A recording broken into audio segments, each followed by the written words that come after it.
Hello, and welcome to your new computer. You have either received or will be receiving a Lenovo X390 Yoga or the Lenovo ThinkCentre Tiny-in-One desktop. Today we'll discuss both. Let's start with the Lenovo ThinkCentre Tiny-in-One desktop. If you are receiving this computer, the computer has 16 gigs of RAM, a massive 512 gig solid-state hard drive, an audio combo jack, a microphone jack, a USB-C port, 5 USB 3 ports, a full-size HDMI port, 1 DisplayPort and 1 VGA port, an Ethernet port, a wireless antenna, a 1080p camera, that is if you purchase the monitor as well, and an accompanying USB keyboard and mouse. This computer has it all. We think you're really going to enjoy this computer. Let's look at the Yoga. The X390 Yoga weighs 2.85 pounds. It has a 512 gig solid-state hard drive, and it has 16 gigs of RAM. Let's look at the details of the computer. Starting on the left, back to front, the first thing we see is a USB-C AC power port. In front of that, we see a USB-C Thunderbolt 3 port. In front of that, we see an Ethernet extension port. This is perfect for the adapter that you can purchase, allowing you to plug into an Ethernet cable. This is just in case you're in a location that doesn't have wireless access. In front of that, we see a super speed USB 3 port, which is powered, meaning you can power up your devices from this port, even if your computer is not plugged in.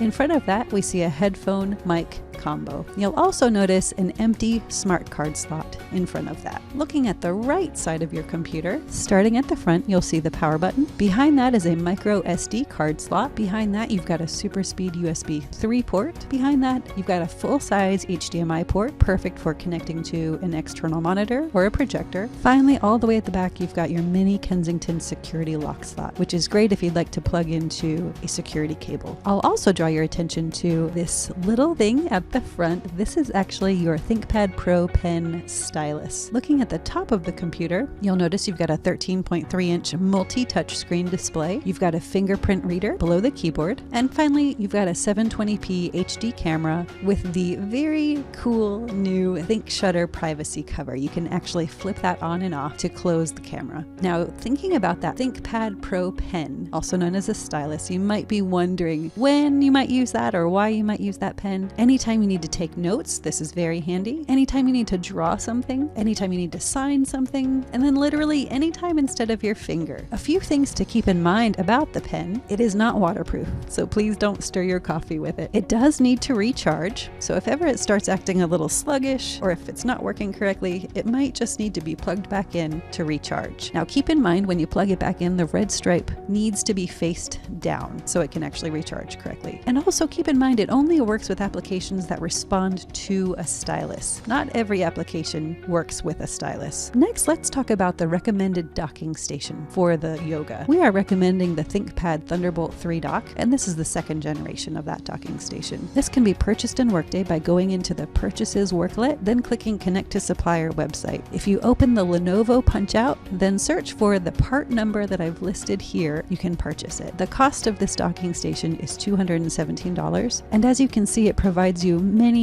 additional ports, including multiple display ports, HDMI ports, USB ports, and an Ethernet port. Let's shift gears and talk about Windows 10. Your computer is running Windows 10, and if you happen to be a first-time Windows 10 user, you're going to notice a few very small differences. I will point out, however, that the Start menu is still going to function just the way it always has in Windows 8, Windows 7, and previous versions. Simply click that Start menu to view all of your applications and settings. There is a new feature in Windows 10 I'd like to draw your attention to, which is very handy if you have lots and lots of applications open on your screen. This is called the Task View. This is located right next to your search bar in the taskbar. When you click the Task View button, what it does for you is it takes all of your applications and flattens them out so that you can see all of them. This allows you to just simply and quickly get to a different application. You'll also notice it provides you with a scroll bar to view all of your recent activity, so you can see kind of what you've been working on. You'll also notice at the very top, you have the ability to create new desktops. These are just new, different workspaces where you can kind of keep your work separated. Something else that's going to be slightly different is the default applications with which files open on your new computer. For example, video files will open with an app called Movies and TV. Audio files will open with an app called Groove Music. Websites will open with Microsoft Edge. Photos will open with an app called called Photos, and PDFs will open also with Microsoft Edge. Now keep in mind, you can always open your files with different applications, just the way you always have. You can always right-click on a file, click Open With, and then select whatever other application you would prefer. Whether that's an application that's already installed on the computer or if it's something that you choose to install yourself. To change your default applications, you can go to your Start menu and literally just start typing Default Apps. Click Default Apps in your Start menu once it appears, and then you'll be provided with a small window showing you what all of your default apps are. You'll see the option to change your music player, your photo viewer, your video player, your web browser. These are actually clickable items. This is where you can change those. Next, I'd like to show you how to shut down, restart, or put your computer to sleep. Just like we've seen in the past, click your Start menu, then click the power icon just above it to see sleep,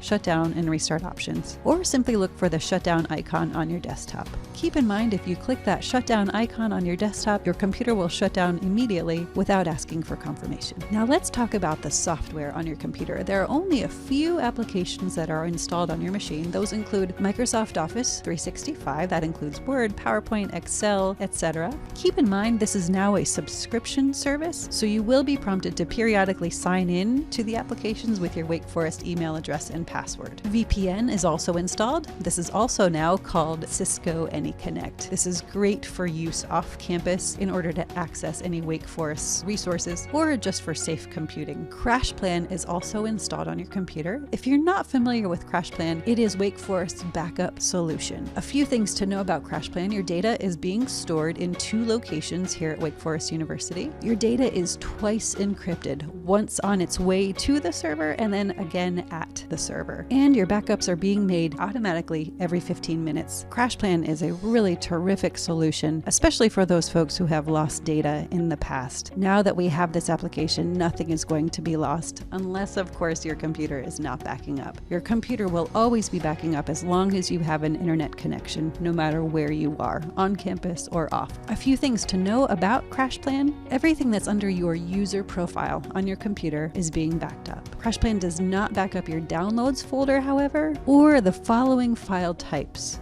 This is because some of these can be harmful. In addition to having CrashPlan installed on your computer where you can quickly and easily access and retrieve your files, there is also a really easy way to restore data with CrashPlan. And that is by going to crashplan.wfu.edu on any computer or any device anywhere in the world. Just log in and you can drill down in your folders to locate and restore files to whatever device you happen to be using.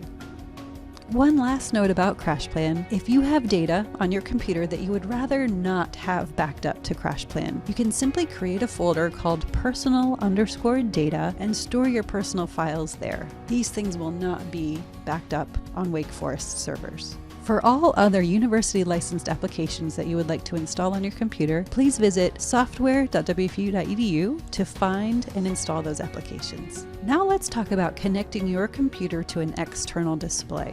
If you have an external monitor, what you'll need to do is determine what cable you'll need to purchase based on the ports on your monitor. So if your monitor has a VGA port or a DVI port or a display port or an HDMI port, you'll need to purchase that type of adapter to HDMI or USB-C. When connecting to an external monitor or projector, in addition to connecting all cables, please press the Windows key and P to pull up your project window. Then select your preferred setting. If you'd like to connect to a wireless display, press the Windows key plus P again, then select the option all the way at the bottom, Connect to a wireless display. You'll need to know the name of the display near you, select it, and then follow the instructions on the screen. If you would like to learn more about understanding projection and connection, please visit the IS website, then search in the search bar for Introduction to Multimedia Technology video series. Now let's talk about printing. To connect your computer to a network Xerox printer on campus, it could not be easier. Simply click Start, type //Xerox, then press the Enter key.